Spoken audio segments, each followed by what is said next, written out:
Vamos a continuar la lección número 3, este punto donde nos dice resultados de líderes que han desarrollado un crecimiento espiritual. Resultado de líderes que han desarrollado un crecimiento espiritual. El primero, Daniel 1:8. Posee una correcta filosofía de vida.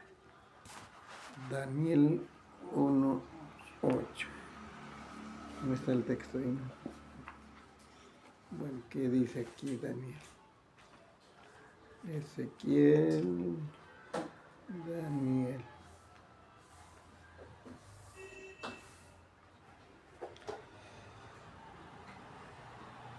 Y Daniel propuso en su corazón no contaminarse con la porción de la comida del rey, ni con el vino que él bebía. Pidió, por tanto, al jefe de los eunucos que no se le obligase a contaminarse. El primer ejemplo que nos va a hablar es acerca de Daniel. Daniel, él fue llevado a Babilonia en el tiempo, ¿no?, de la deportación, y fue llevado bastante joven, un adolescente era, pero ya sabía lo que es el desenvolverse en palacio. Y ellos estaban junto con un grupo de jóvenes hebreos preparándose para los servicios en el imperio babilónico. Y por lo tanto tenían que aprender las costumbres, el modo de conducirse en palacio. Y eso incluía entonces los alimentos. Tenían que recibir los alimentos, y el rey ordenó, dice, que sirvan los alimentos que él comía y bebía. Algunos dicen que posiblemente estos alimentos eran dedicados a ídolos, uno es, y otro es que posiblemente esos alimentos incluían bebidas embriagantes, y por eso Daniel no quiso participar de esa comida, porque él quería guardar su corazón para el Señor. Y así, estando en una cultura donde había tanta maldad, pero se fortaleció en el Señor para no ceder al pecado, no dar lugar al pecado. Así que hizo arreglos con la persona encargada que le traía el alimento.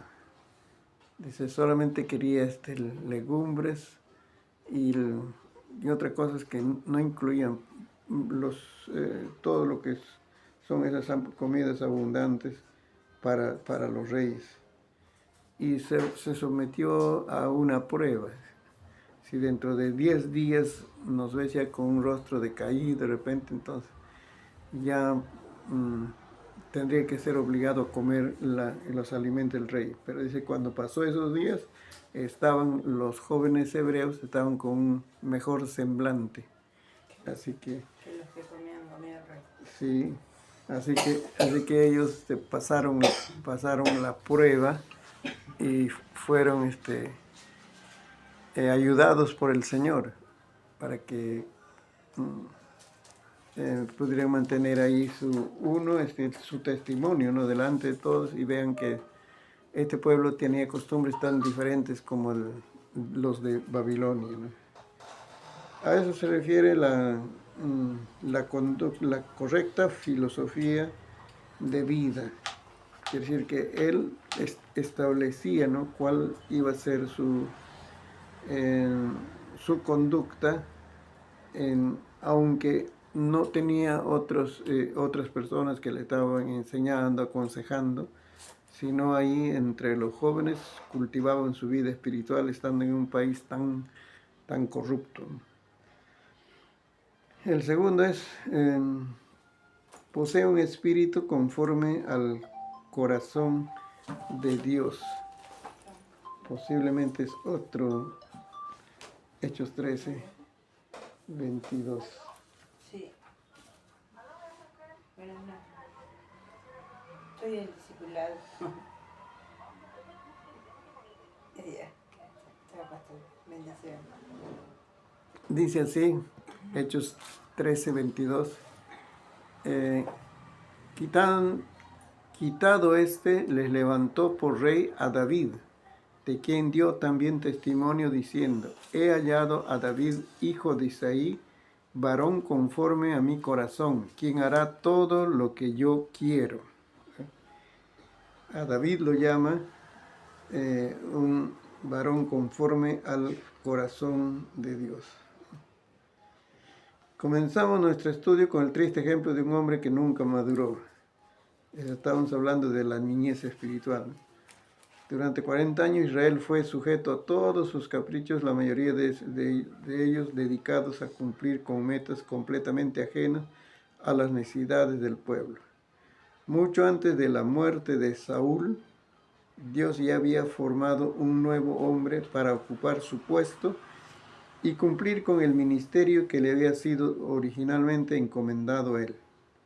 Este segundo hombre no llegaba al trono con las imponentes cualidades de su predecesor.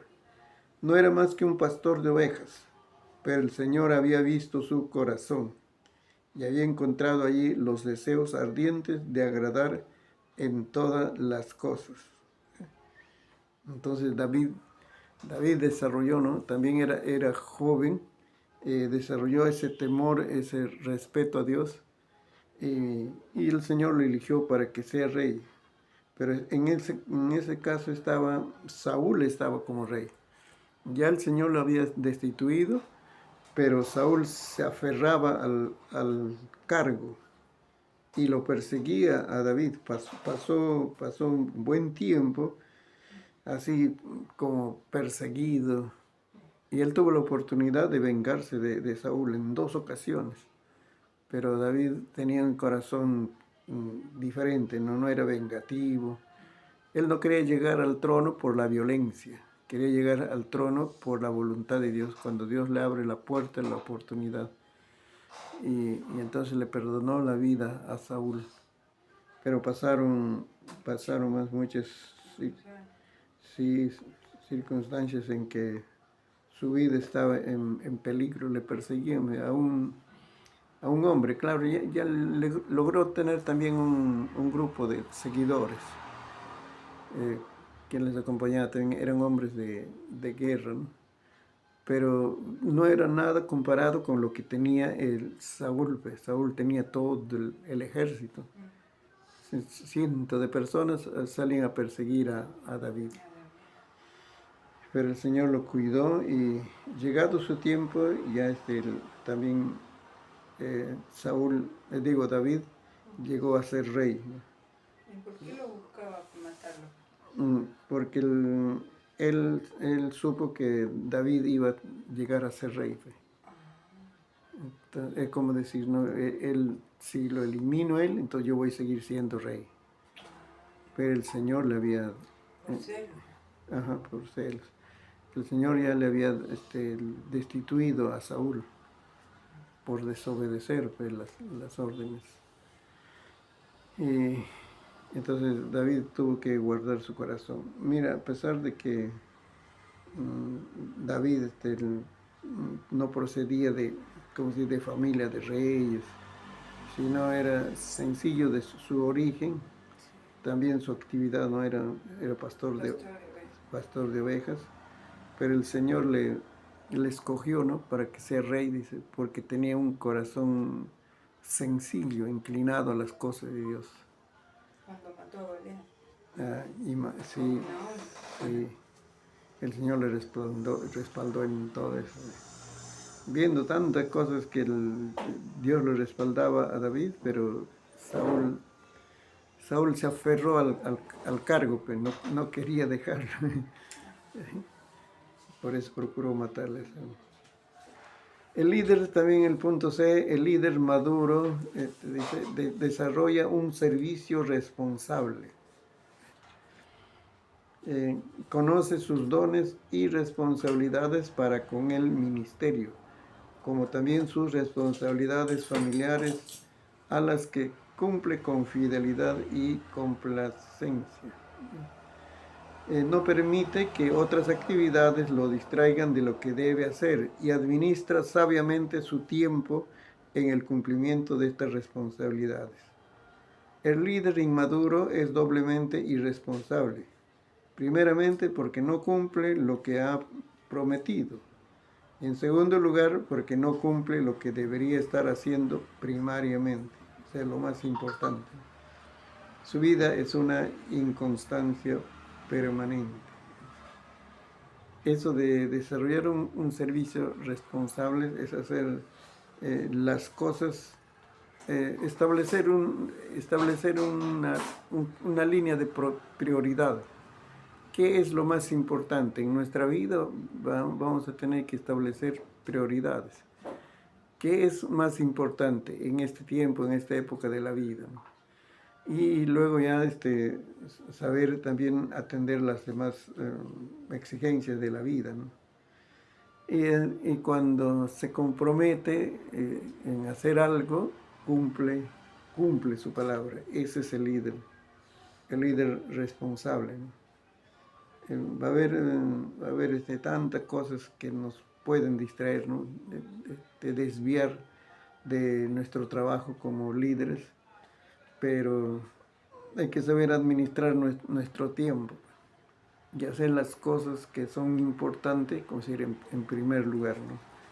Hay otras cosas secundarias que se pueden hacer en otro momento, ¿no? O no dedicarle también mucho tiempo, ese es el caso.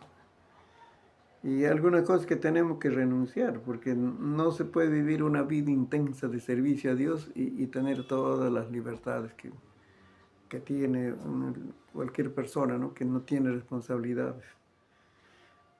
Porque el servir al Señor va a demandar lo mejor de nosotros, inversión de nuestro tiempo, esfuerzo, capacidades mentales va a demandar.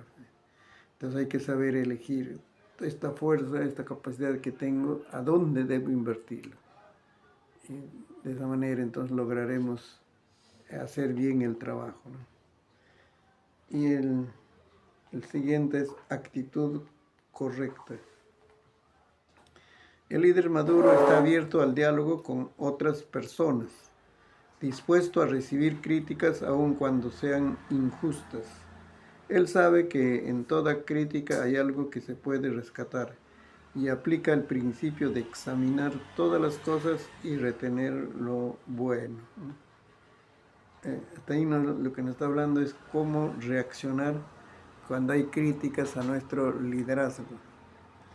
Porque la gente va a ver, o los hermanos también que están ahí, aunque no tienen cargo, van a ver nuestro trabajo. Y entonces va a haber ciertos pareceres personales, ¿no? Y cómo es puede llegar esas críticas a nuestro oído. ¿Qué hacemos? ¿Cómo reaccionamos ante esas situaciones? El líder maduro va a saber, dice, examinar todo y retener lo bueno. Porque a veces los hermanos pueden hablar en su momento de debilidad, o puede ser sencillamente, no es la intención malograr nuestro liderazgo, maltratarnos a nosotros, sino que se brinda la conversación y sueltan las palabras, pero están afectando a otros. Hay que comprender también así, ¿no? Luego dice, tiene un corazón deseoso de aprender y mejorar su vida cristiana. No teme a las críticas ni a las exhortaciones. La integridad de su persona no depende de su propia defensa, sino de Dios. Él no está viviendo para defender su imagen,